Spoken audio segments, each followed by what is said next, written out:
You're live, Commissioner. Okay, good morning. Welcome to the Thurston County Board of County Commissioners work session for Tuesday, September 7th, 2021, 11:32 a.m. My name is Ty Menser, Chair of the Board. To my left is Vice Chair Commissioner Gary Edwards. To my right is Commissioner Carolina Mejia. Looks like we have the County Manager remotely, as well as a couple of key members of our budget team. We're about to launch into 3 days worth of budget presentations. We have a schedule for that here in our agenda, which is kind of a rolling agenda, it looks like, based on time we have. We have just a short session today, pretty much all day tomorrow, and then a half day on Thursday. The public can follow along on our YouTube channel. Again, we're just 11:30 to 12 here today for a presentation of the budget to the Board of County Commissioners. And not sure, Assistant County Manager Robin Campbell, I imagine it will be. It's just a minute. Is being admitted. So I'll wait for her and let her kind of take the lead.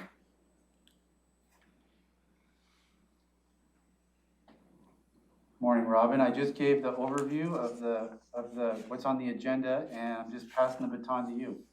Excellent. Thank you so much, Commissioner. My apologies for signing in a few minutes late. Technical difficulties.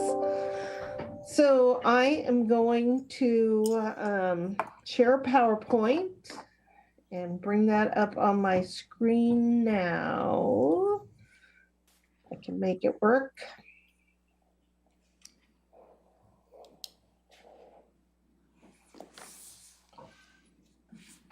And this and share my screen.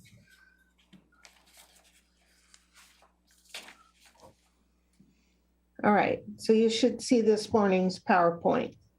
So this morning, we are presenting the first preliminary budget. This is the budget request submitted by offices and departments for the 22-23 biennial budget. We're required to do this by state law on this date, the first Tuesday in September. So here we are today. This morning, let's see if I can make it go to the next page. Of course it won't.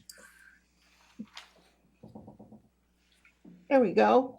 So we're going to take a look at the current state and economic conditions, then a very high level look at the revenue expenditures, and I'll wrap up by talking about what's next in the process. I can't see any of you, because I'm looking at the presentation screen. So if you have questions, please just call my name and I'll pause and we can discuss whatever we're talking about at the moment. Just go ahead and do that, Commissioners. Yes. Type right up if you have a question. Great. So the county budget at a very high level, it's a complicated budget. We have over 90 separate funds now. We have 20 offices and departments. 11 of them are headed by independently elected officials. We have 8 departments that are under the direction of the county manager, and their directors are appointed by the board. And then we have 1 department that is led by a joint executive committee made up of both elected and non-elected offices and departments.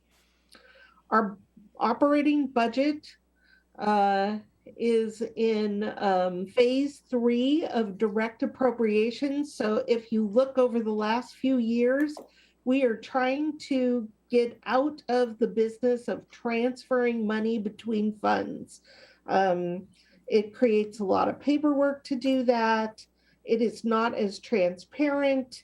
The fund's effective. There's a delayed impact to the fund, so you don't see it immediately if there might be an issue. It creates an opportunity for errors. There are a lot of reasons to get away from transfers. It inflates the bottom line. So we've been doing that slowly. It's still a somewhat new concept, but what you'll see is the third phase of getting out of just transferring general fund money to departments and instead appropriating the money out of the general fund. And then the last item here of note is that our capital budget is following best practice models countywide. We budget for the full cost of a project. It balances to the capital facilities plan.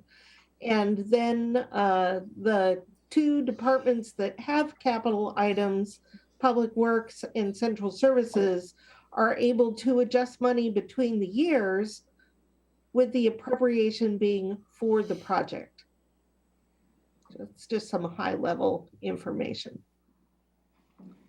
Taking a look at the economy and the outlook here in Thurston, at the state level, you'd almost never know that we had a little recession last year due to COVID. It is not reflected in the current economy. Our unemployment rate in Washington state has dropped to just barely over 5%. And 5% employment is considered by economists to be full employment. Housing construction is beginning to slow down just a tad, but it has reached its highest level in 43 years. State revenue collections are over 4% higher than their June forecast, and that's the September, would be the September update, I think, if not the August update.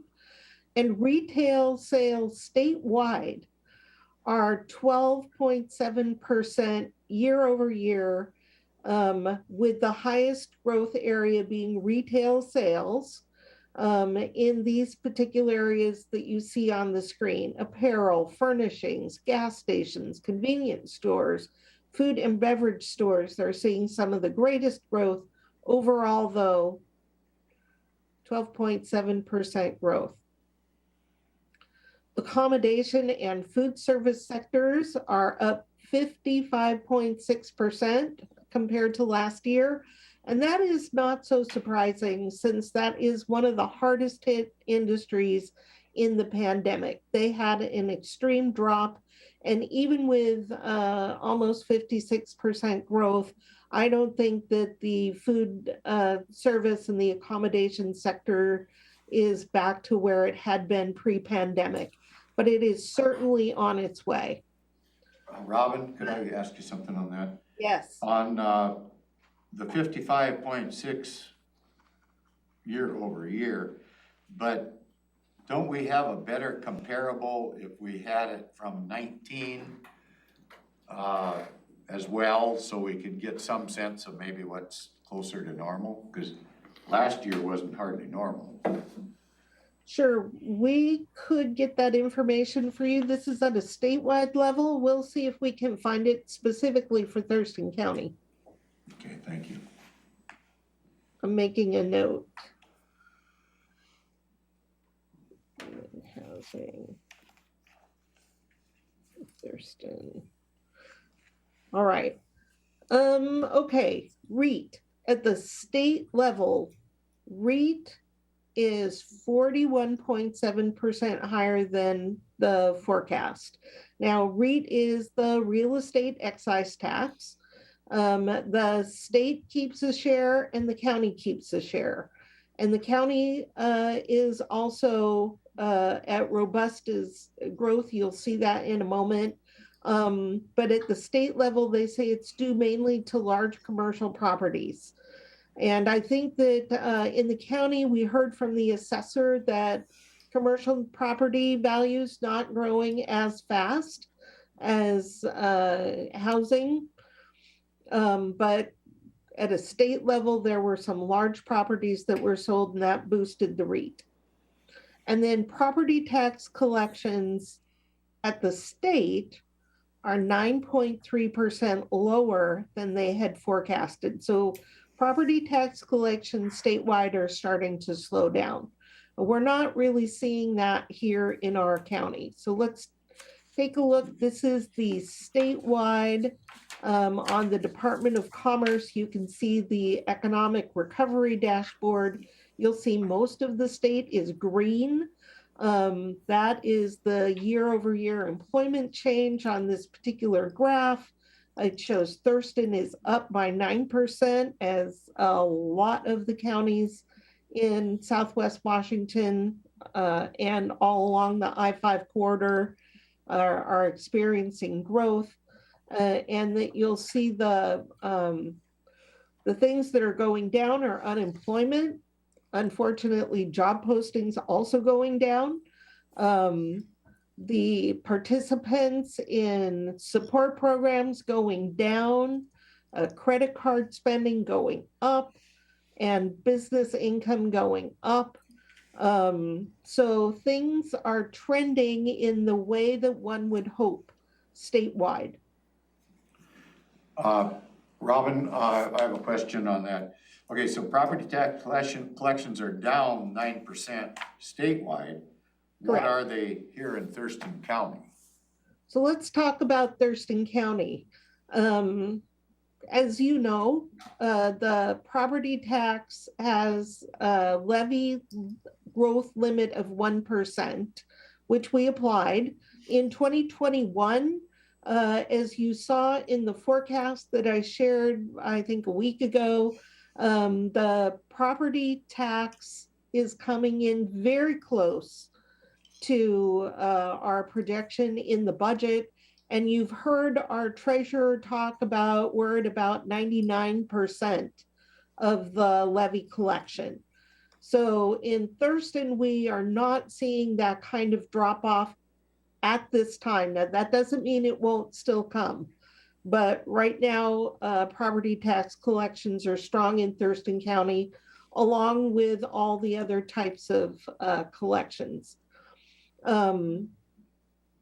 We're seeing, we do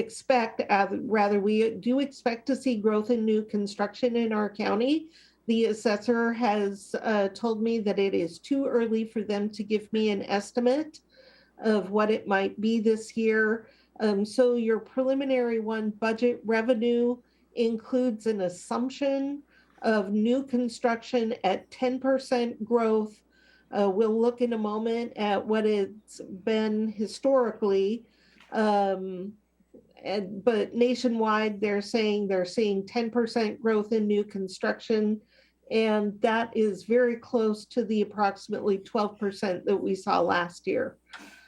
The residential real estate market is extremely strong. REIT is up in Thurston County by about 35%, 36%, I think, when I just looked at August earlier this morning. And we don't expect that to taper off anytime soon. But again, residential is strong, commercial possibly not as strong. So we're continuing to keep an eye on that. The unemployment rate in Thurston County hit a high last year of 15.9%. However, in June of this year in Thurston, 4.3% unemployment, and that is below the statewide average. The population growth in Thurston, our county continues to grow. We're at almost, according to the census, almost 300,000 citizens in Thurston County. Our population growth in the cities is averaging 2.6%. The unincorporated area growing much more slowly at a little under 0.5%. And then, as always, even with this much growth, the cost of doing business grows faster than county revenues. Okay, Robin, on that topic, on the top bullet, property tax increase limited to 1%, but I thought you said we were at 3% here a week ago or something. Right, that is not the councilmatic levy increase. That is for when you add in new construction, when you add in state values for utility properties, when you add in the rebate. Overall, our property tax levy grows by roughly 3%, but the board is only able to increase the levy by 1% without a vote of the people if you exclude all those other things. Okay, what's rebate? What does that mean? A rebate is when the treasurer refunds a tax on a particular property. All of those refunds are added together. They're called rebates, and you add those to the following year's property levy, and it becomes part of the distribution of the levy. Well, no, you said they rebate it to somebody? I guess I don't get that. Right, it's a process. We'd have to ask the assessor and the treasurer to explain. They know better than I do exactly what happens for someone to get a rebate, but let's say you paid a tax and you paid too much, then you'd get a rebate. For whatever reason, if you're. How if does what that you paid equate, was too I guess, high. how does that equate to revenue? I'm trying to figure that out. Well, not this morning, but when we go through property tax revenue tomorrow, I can walk you through exactly how that affects the levy. Okay, thank you. All right. Making a note.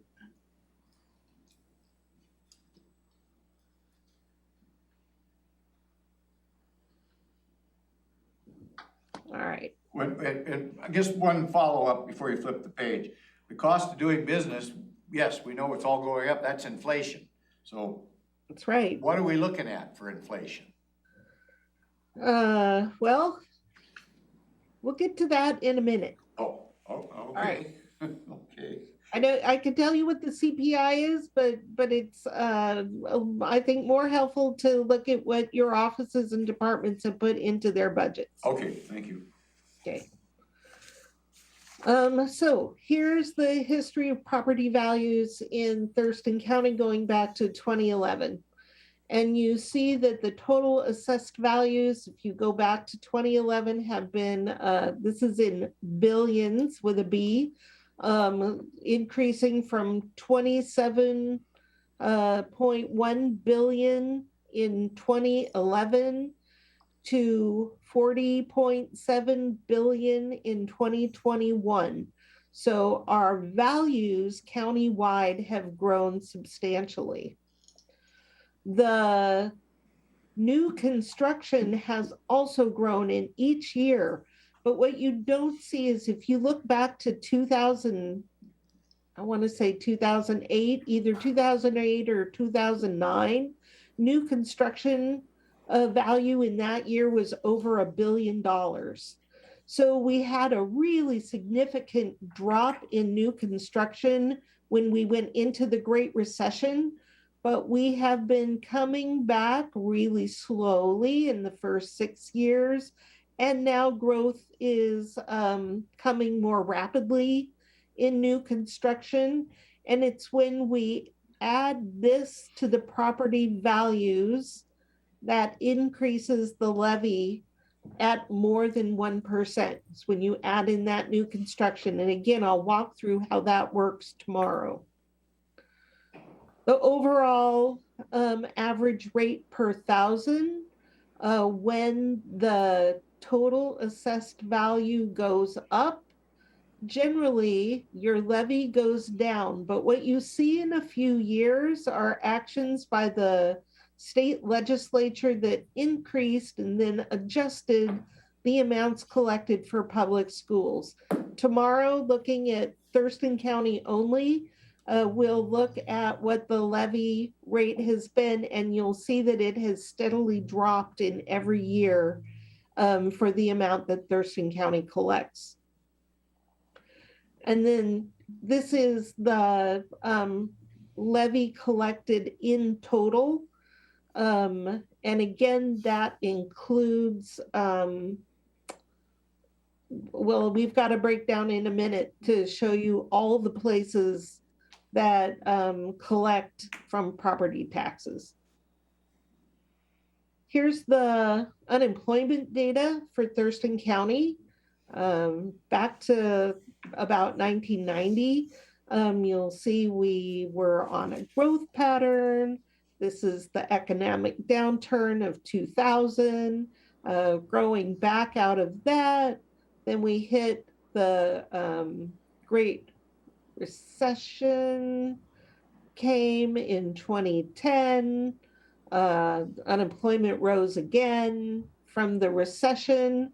We were slowly coming out of that. We were getting back to the lows. Here's COVID, is this spike, and now we've dropped right back down. So this is our unemployment trend. And what you see is it went significantly higher than we had seen in many, many years, if ever. And then it just dropped right back down to where it had been prior to the pandemic.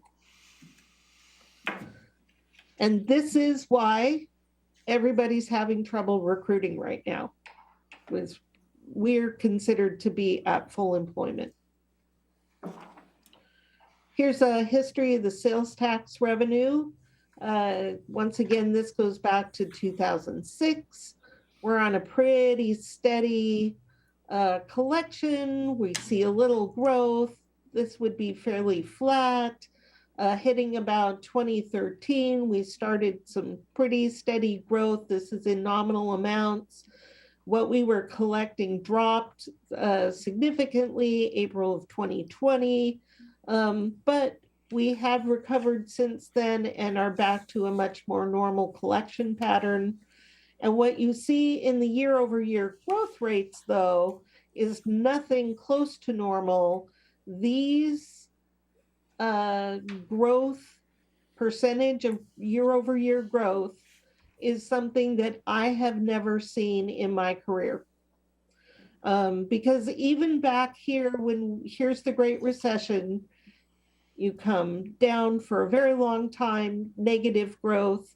You're coming back up. We dip down again for a short time, but growth we were growing 5 to 10% was becoming a norm. And now we're seeing easily 15 to 20% year-over-year growth in each month. So our sales tax numbers are coming in a phenomenal manner, and I just don't see how it can continue this way indefinitely, quite frankly.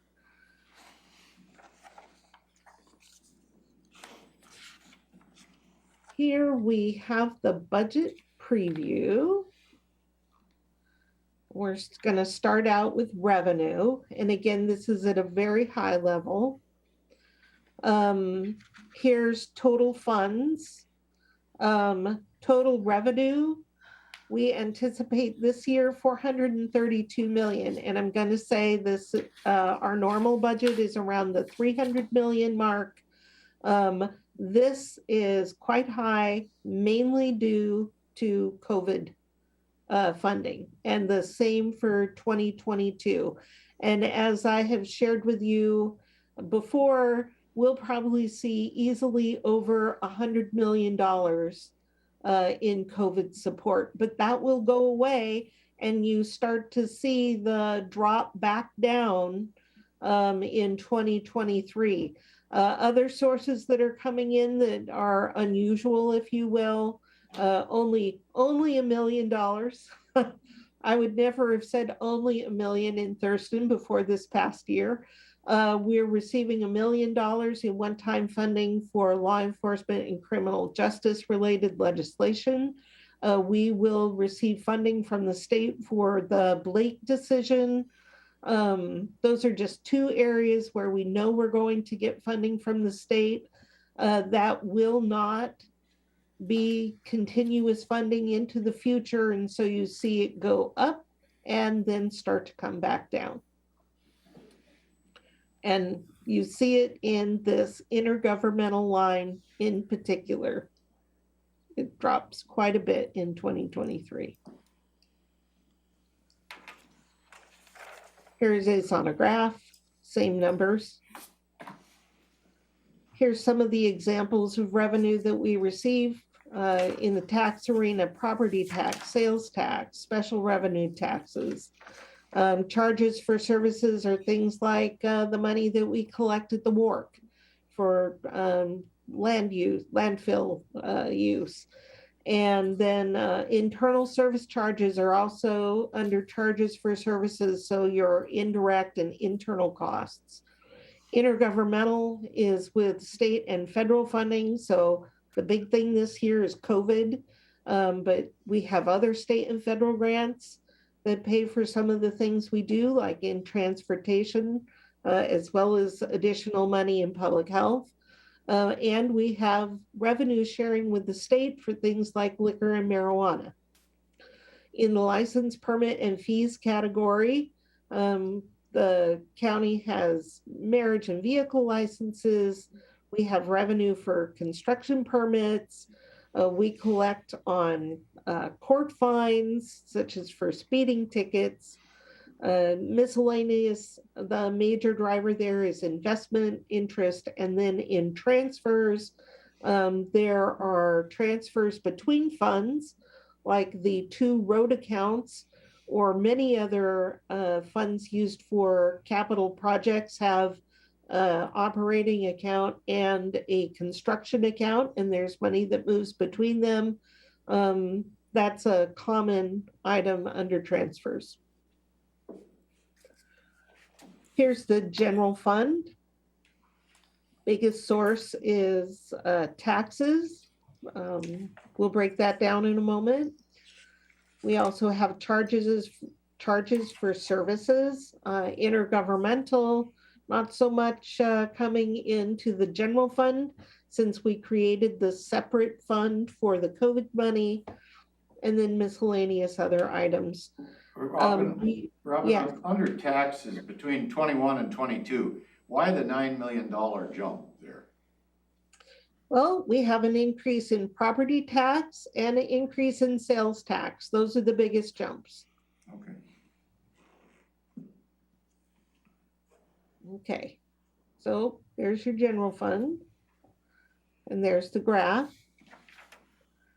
Here's the breaking down the taxes. See the property tax going up, sales tax is taking a big jump between what we budgeted for 2021, and the trend analysis shows that it's going up substantially and going to probably continue at a pretty substantial growth rate. And then we anticipate that it will balance off down to 5% in the future. We'll talk about those specific trends in detail tomorrow.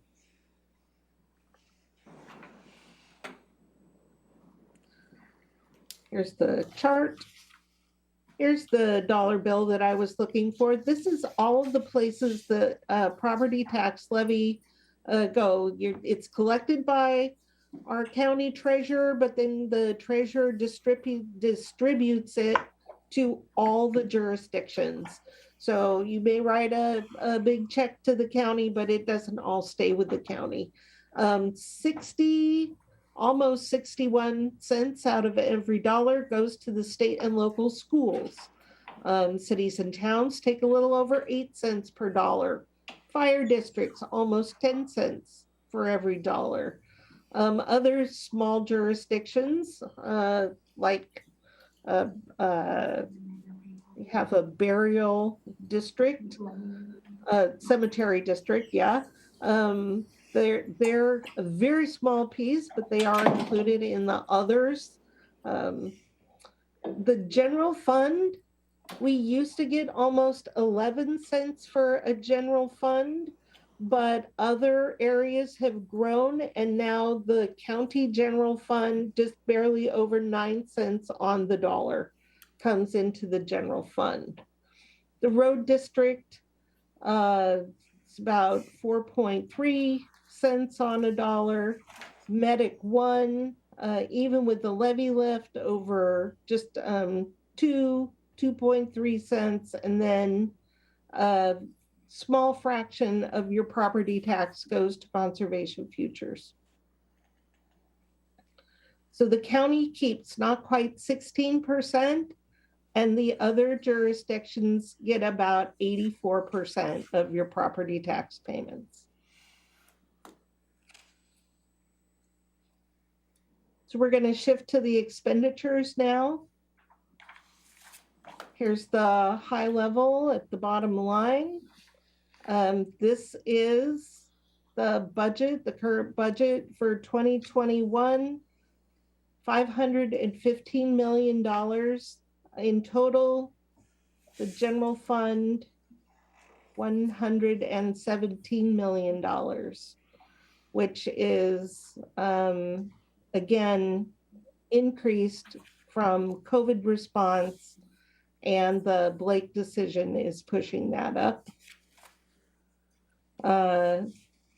Pretty steady, and then starts to drop off by 2023 when some of these one-time items start to go away.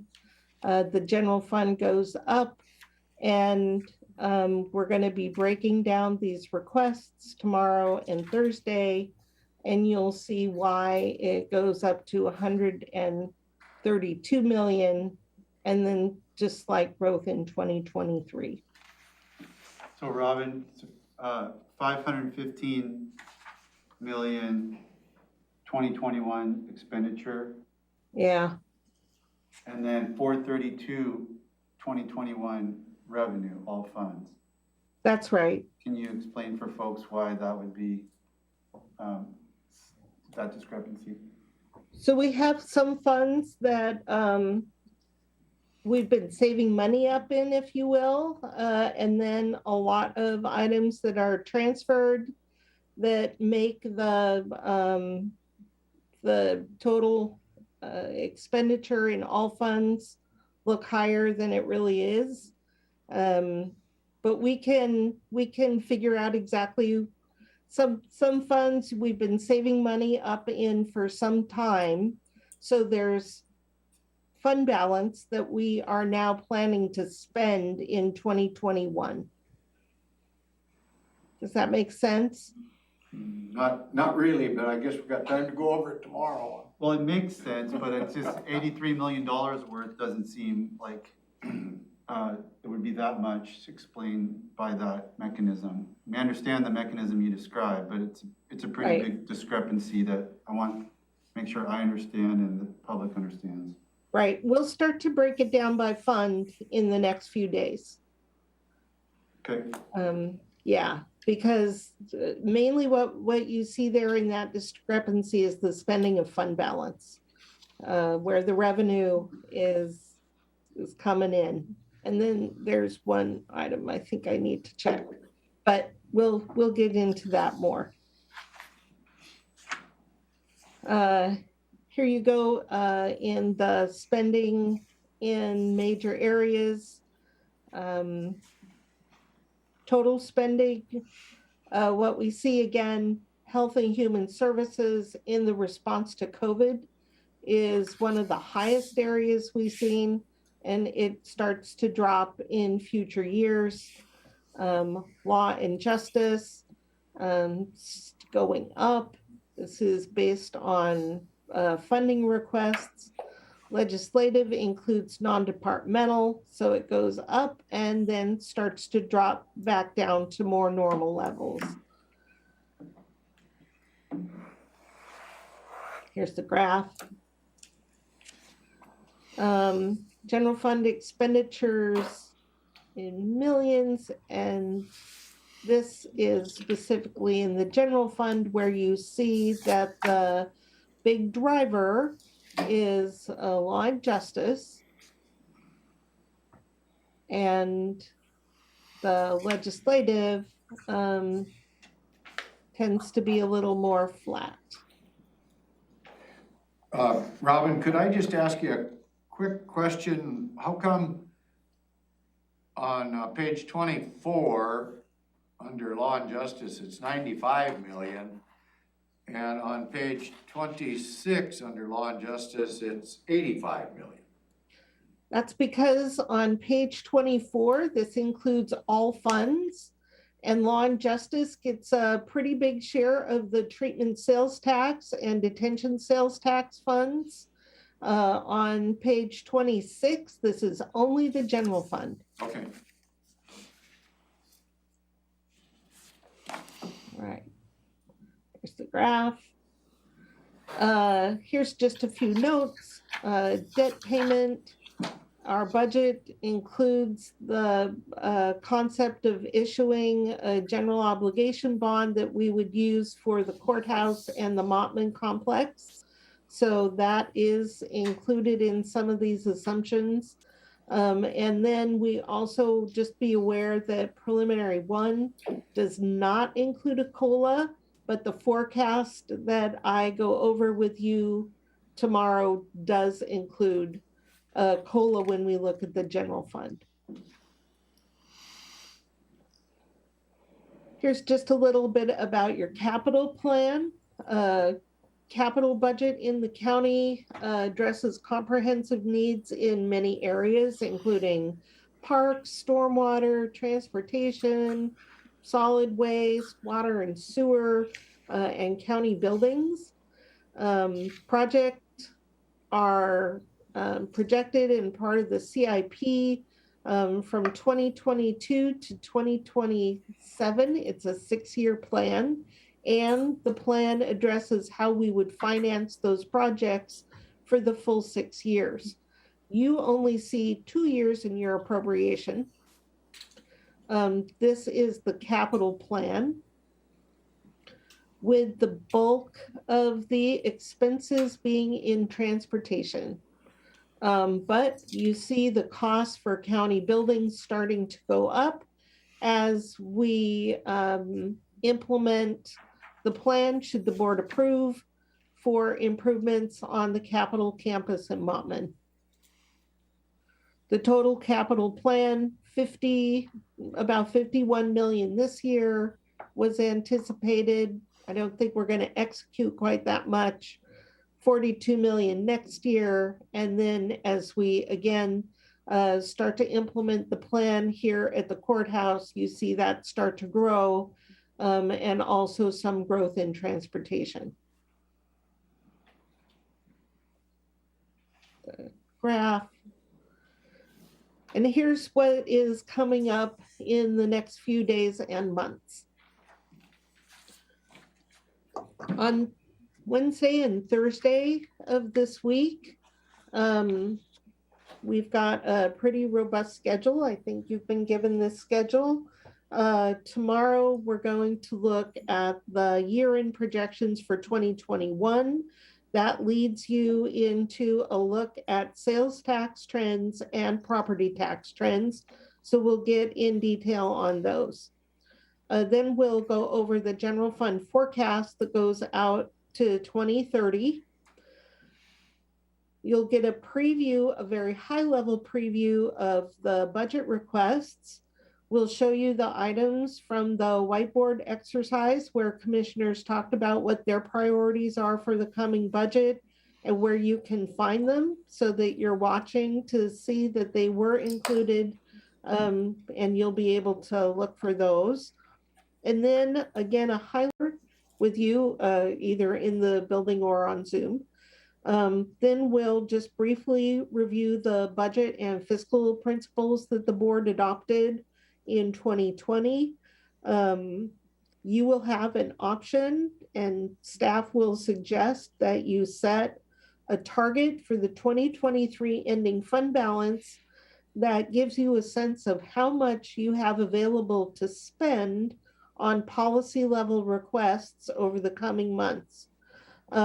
We'll talk on Thursday about the Pacific Avenue building, and look at the REIT financial plan as well as the general fund plan to talk about whether or not we can afford to move into that building.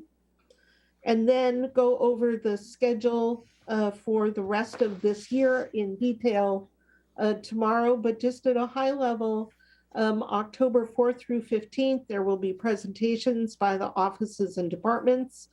They will present their own budgets to you. October 21st through the 29th will be board work sessions. And on October 29th, we will need your preliminary decisions so that staff have time to put together the budget book that must be published according to state law by November 22nd. Again, state law dictates the dates of the budget hearings, so those will be on the first Monday and Tuesday of December, the 6th and 7th. And then on the 8th and 9th, we have time reserved for you to make any final changes based on information you heard in the public hearings or any new information that may come to you. State law now allows us to certify the property tax levy by December 15th. So you can't adopt it with the budget, but you can delay. We used to have to do that by November 30th. So we'll do the public hearing on the revenue along with the rest of the public hearings on December 6th and 7th. And then we'll ask you to certify the property tax levy at your regular board meeting on December 14th and budget adoption on Friday, December 17th. And that is the plan for the year. So I'm going to stop sharing my screen if I can figure out how to do that. Stop share up here. And ask if you have any follow-up at this time. No, sir. Commissioner Mejia? Not at this time. I do have questions that have, but I'm happy to ask them tomorrow. Great. Robin, what was it that you said by law you had to present on this particular day? What is exactly the mandate that we were to accomplish today? Today, the finance are required to deliver to the Board of County Commissioners the budget that was requested by offices and departments. So that's what I have just done. Okay.